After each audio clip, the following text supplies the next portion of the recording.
Hey there, Jean. Hey, Cliff. Time for another one. It certainly is. What are we up to? Number 25. 25. Wow.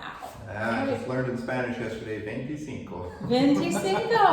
Yeah. Well, that's German. See. How about that? How about that? So our very first is number 57. Oh Lord, how perfect is your name. And I want to go on record as saying this is the stupidest hymn I've seen yet. And I'll agree. Yeah. So the English is awful. The syntax is awful. We don't know who wrote it because in our book it says hymn tune. I thought that's stupid. This book must have something wrong with it. So I did a bunch of research. That's all we've got. Hymn tune. This is the only hymnal that carries this hymn. So I don't know why. Well, I think there's a reason for it. There may very well be. And Irma Tillery, we've seen her name. She has arranged 2 spirituals in this collection, but we have no information on her. No, and I don't think she did a whole bunch of other arranging either, from what I could find. Those 3 things are the only things I could find that she was involved in. There's no biographical information or anything. It is a very awkward tune to sing. It is. It's just an awkward hymn. And the tune doesn't make sense. It's kind of bizarre. So we're really starting out this session with a barn burner. Starting off with a bang, y'all. All right, one verse? One verse, yeah, that'll be All right, I'll fun. give you an introduction. Okay.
That tune is okay until the 3rd breaks, and then it kind of goes off the rails. It does. But even if the tune were decent, the words are awful. I would never choose these for a service. Particularly the second verse. Well, even the first verse, that above the heavens thou didst set thy glory, gracious Lord, and yet out of the mouths of babes calls thee. Yeah. That makes no sense. No, it doesn't. Thy strength to still the enemy. We haven't talked about an enemy yet. No. I know. It's just wrong. Not good. So don't expect to see this one in church when we get to resume.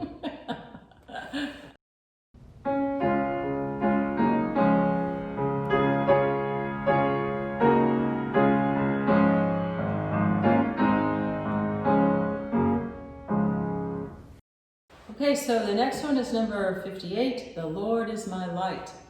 It's by Lillian Booknight. She's fairly contemporary. Died in 1990 from North Carolina. North Carolina. Wow. She was a composer and a singer, sang in the whole Pentecostal holiness movement in Pennsylvania. And she served as a prayer warrior on the Mother's Board. What was that? I don't know much about the Pentecostal holiness movement, but there is a mother. Okay. Like I suppose it's Mother Superior, but Yeah. sort of the leader of the movement. Okay. And she was a prayer warrior on that board. Okay. It does kind of paraphrase Psalm 27. I think you'll see that when we go through it. And the text and the tune are also by Booknight. When I first looked at this, I thought, well, isn't that a sweet thing? It almost sounds like Taizé. And I only thought it was on one page. And then I found out just 10 minutes ago that I neglected to turn the page. And that's another problem with this hymnal. Why not spread them over 2 pages? Especially for somebody like the poor keyboard player who has to turn a page in the middle. Exactly. Unless you want to go and kill a tree. And of course, I didn't see this tiny little print at the bottom. Hymn continues on the next page. You just thought you were done. I thought it was done. So anyway, there's two ways we can do this. One way is to sing it through like a railroad. Yeah. And then when you get to the page turn, it sounds like Yankee Doodle. Camptown Races. Camptown Races. That's right. So, but there's a wonderful, wonderful YouTube recording of this being done by a gospel choir, which just puts a whole different layer on this. It does. So we're going to kind of slow it down. Yeah. So here's your introduction. Okay.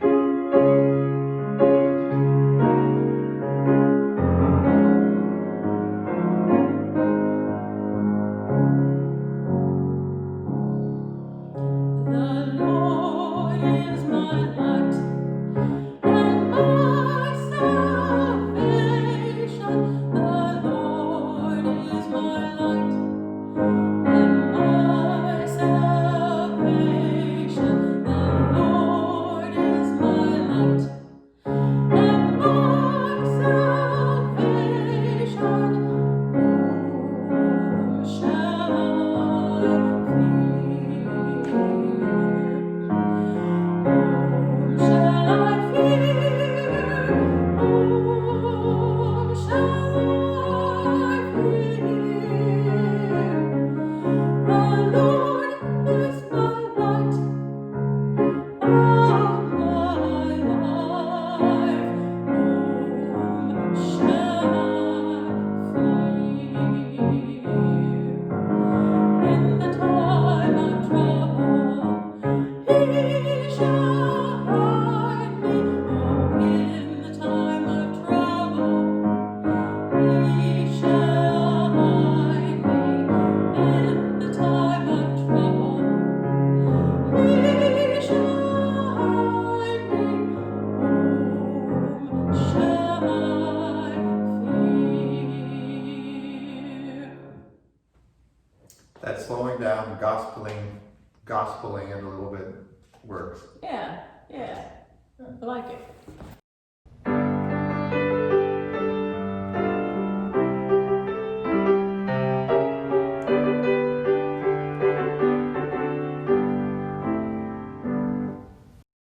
And here's number 142. This is Sign Me Up for the Christian Jubilee.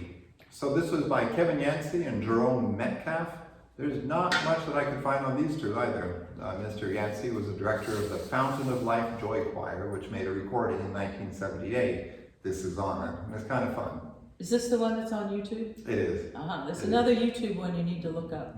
And boy, oh boy, it's It's I don't know how those gospel singers keep healthy voices. I don't know if they do. I mean, maybe by the time they're my age, they're talking like this. Well, that one Gravely got, like I said before, I don't think he was looking for a career at the Met.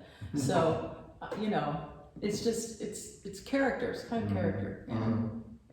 So, But I'm not going to sing it like that. And this is another thing that I need to complain about because there's 3 pages to this. This is the accompaniment version, which means that you would hope that it spread out, but they didn't do that for me. So, I'm just making sure there wasn't a 4th. Okay. okay, so here's your intro. Okay.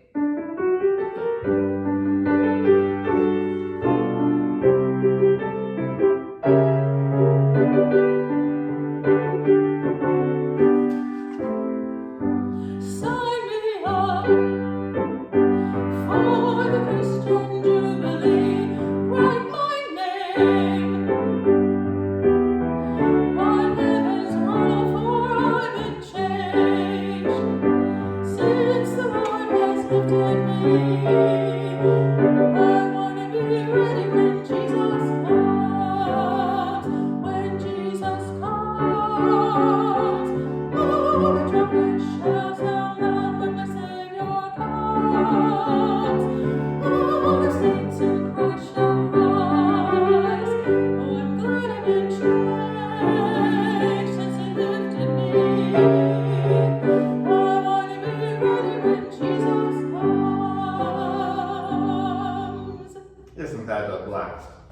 Is it? Fun.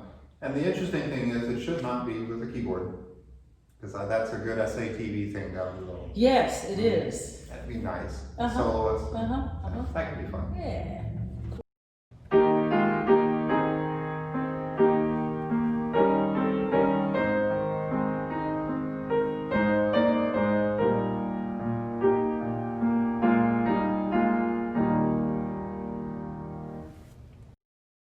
Okay, so here we have, now we're skipping way ahead, 145, well, I guess it wasn't, the other one was 142, never mind. Anyway, 145, have thine own way, Lord. Hymn words were written by, well, this is interesting, actually. Part of it was written by one person and the other part was written by another person. Isn't this the one where they? No, that's another one. Oh, that's another one. Okay, never mind. Sorry. Anyway, okay, so Miss Adelaide Pollard, 1862-1934, is the hymnist for this particular hymn. She was educated in elocution and physical culture. What is physical culture? I had to look that up. Physical culture is, it was like physical education. Okay, It was that's what I thought. exercising and breathing and All that kind of sort stuff. of development for people. Okay, very good. She taught in a girls' school. She became an itinerant Bible study teacher. That's Can you imagine that? interesting. Itinerant. I'm going to go to the next town, teach the Bible. That's right. And then I'm going there, and then I'm going there. Anyway, she wanted to be a missionary to Africa, but instead she began to teach the missionaries so that she got there. But she did make it to Africa right before World War I. However, she spent the war years in Scotland, and then she returned to the States to continue teaching despite of her being in poor health. So this text was written when Ms. Pollard was trying unsuccessfully to raise funds to go to Africa, and she experienced a distress of the soul. A lady in one of her Bible studies was praying, and this lady said, "It really doesn't matter what you do with us, Lord, just have your way with our lives." So that was the inspiration for Adelaide, and she went home and wrote the text. Yeah. So the tune is appropriately named Adelaide, and it was written by George Stebbins, 1846-1945. He was a musician and a gospel hymn writer, worked as a music director of Chicago's First Baptist Church. That's where he met Ira Sankey, Dwight Moody, we've talked about him before, George Root, Philip Bliss, all those guys. And he began organizing music for the meetings that were held by Moody and Sankey, and he stayed with them for 25 years. 25 years. He said a bunch of stuff. And traveled quite a bit with them. Yeah. Okay. Which verses? Well, you want to do 1 and 4? That would be good. Okie dokie.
Here comes number 146, Break Thou the Bread of Life.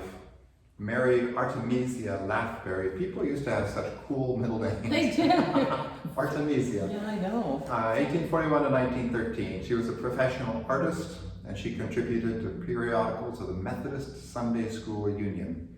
She was also called the Poet Laureate of Chautauqua for her literary activity in the summer assemblies at Lake Chautauqua in New York. The tune is Bread of Life. This is William Fisk Sherwin, again, a nice middle name. Funny whiskers. He was known for working with amateur singers. He studied with Lowell Mason. We've heard about Lowell Mason. Served on the faculty of the New England Conservatory of Music. I like this. Even though he was a Baptist, he was invited to be the musical director of the Methodist Chautauqua Assembly. How about that? What's that? And that's probably where the two of them met. Probably. Yeah. So this is, I like this hymn. I've known this hymn for many years. I like this hymn. Okay. So how many verses? Want to do 1 and 3? 1 and 3. Good. All right.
Okay, so finally we have number 147, entitled Come Ye Disconsolate.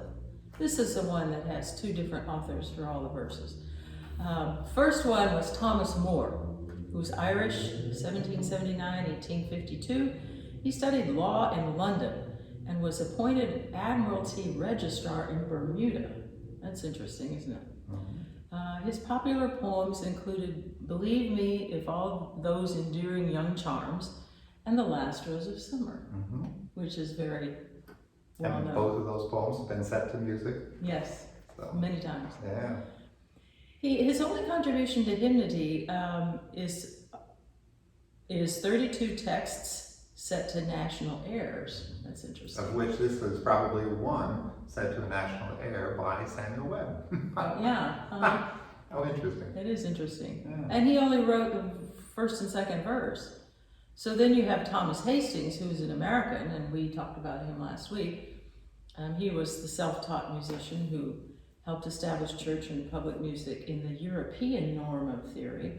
That's interesting. It is The difference interesting. between European and American norm?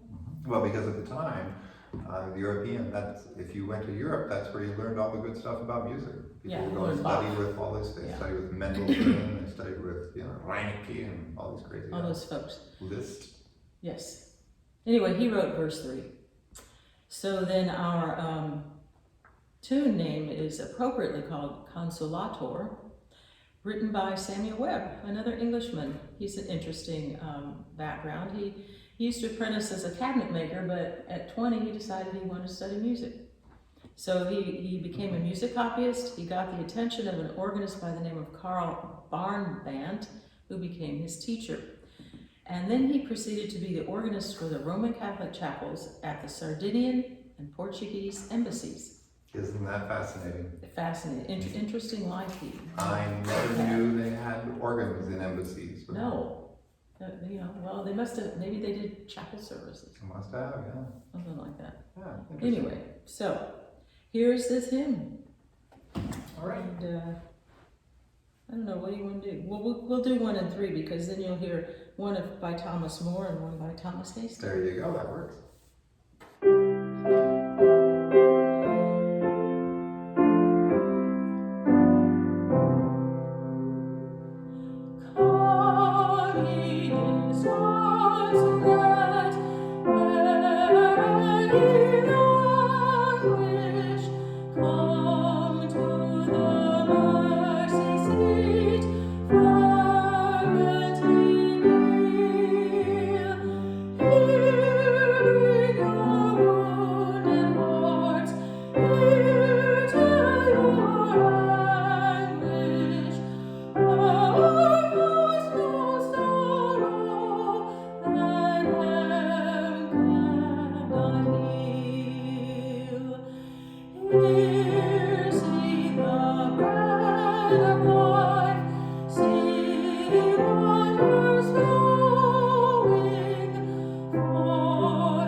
Thank you for joining us again for another one of these fun things.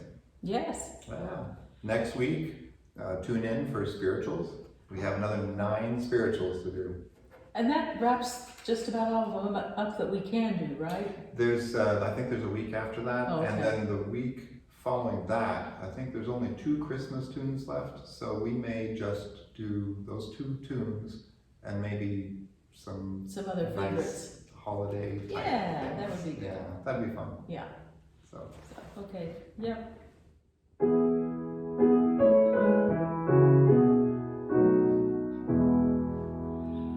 God be with you till we meet again.